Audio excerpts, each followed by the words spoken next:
Hey everyone, it's great to be doing a video again. Today we're going to talk about spiritual formation.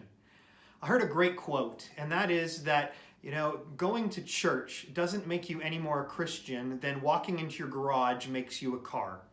There's an intentional process with spiritual formation, and it doesn't just happen in our lives. There's an intentionality to it.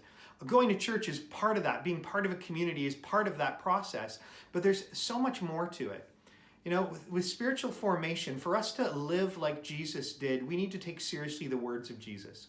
It's so important for us as Christians that we immerse ourselves in the words of the gospel and the words of the New Testament. Of course, the whole Bible is useful to us. All of it has been God-breathed and is useful for teaching, rebuking, correcting, it tells us in the book of Timothy. But we need to know how to live this new covenant reality, and we don't get that unless we immerse ourselves in the New Testament itself. And so a couple of tips for us today in terms of spiritual formation. One, where there's a will, there's a way is not true. We don't just will ourselves to have spiritual formation in our lives. There's an intentionality and intentional process we need to go through. We don't just berate ourselves to become better Christians. We invite God into situations. We rely on the gospel, on His grace, and we learn to be disciples of Jesus and to live and think the way that Jesus did, to perceive the world the way that Jesus did. So there's an intentionality to it. There's an order to it.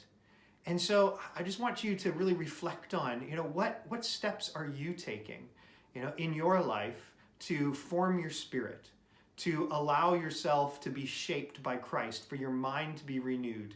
And in the coming weeks, we're going to talk, in coming videos, we're going to talk about some of those steps that are so important for us to take.